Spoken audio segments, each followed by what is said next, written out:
D और F block elements बनाते हैं ढेर सारे एलॉय। पर ये एलॉय बनाए क्या बोला है ये, अगर आप किसी मेटल को इतना गर्म करें कि वो पिघल जाए, और पिघलने के बाद आप मेटल्स को, मोल्टन मेटल्स को मिक्स करके एक होमोजेनियस मिक्सचर बना दें, तो अब आप कहेंगे ये बन गया एक एलॉय। तो ये डी ब्लॉक वाले एलिमेंट्स एलॉय क्यों बनाते हैं इतने मजे से? क्या सारे मेटल्स इतने मजे से एलॉय बनाते हैं? नहीं, डी ब्लॉक वालों को बहुत मजा आता है, एफ ब्लॉक वालों को भी आता है। क्यों? आपस में क्या होता है, इनकी एटॉमिक रेडियस लगभग एक जैसी होती है, एटॉमिक रेडियस काफी मैच करती है, तो अपने अपना से लगता है, तो मिक्स हो जाते हैं आराम से, कोई बहुत ज्यादा पेन नहीं मारते एक दूसरे को।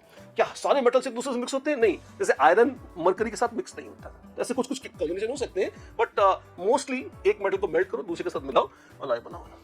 alloys of mercury are called amalgam. अच्छा, and alloys of iron are called steels. Typically alloy कैसे होते हैं? जो ओरिजिनल मेटल्स हैं उनके मुकाबले थोड़े हार्ड होते हैं, उनके मेल्टिंग पॉइंट थोड़े से ज्यादा हो जाते हैं, कई बार इलेक्ट्रिकल कंडक्टिविटी भी थोड़ी बेटर ही हो जाती है। अच्छा, जैसे मैंने कहा था, ferrous alloys are typically called steel, iron के अलॉयज स्टील कहलाते हैं। उसका एक एग्जांपल है स्टेनलेस स्टील। किसके साथ अलॉय करते हैं?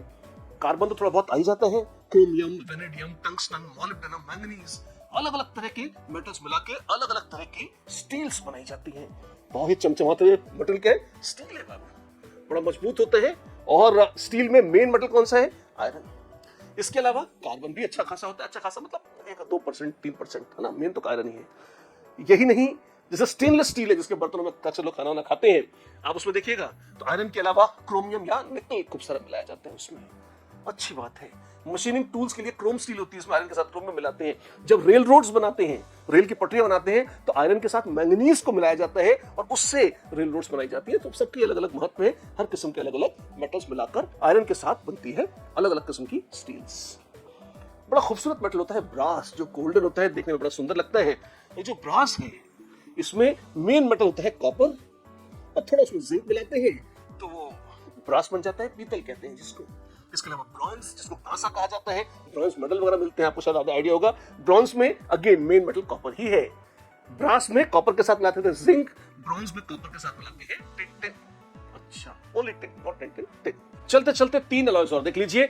गन मेटल, बंदूकें बनाई जाती थी जिससे, मेजर है कॉपर और थोड़ा सा टिन और जिंक मिलाते हैं। जर्मन सिल्वर, बड़ी प्यारी चीज है, सिल्वर जैसी दिखे भले ही, लेकिन सिल्वर नहीं होती, इसमें बिल्कुल कॉपर होता है अच्छा खासा, उसके साथ जिंक और निकल मिलाकर बन जाती है बेचारी German silver, without any silver. एक सोल्डर होता है ना, जिसमें सोल्डरिंग के काम में आता है, जो तार होता है बड़ा सॉफ्ट सा, वो टिन और लेड का अलॉय होता है। मेनली लेड होती है, लेकिन थोड़ा सा टिन होता है।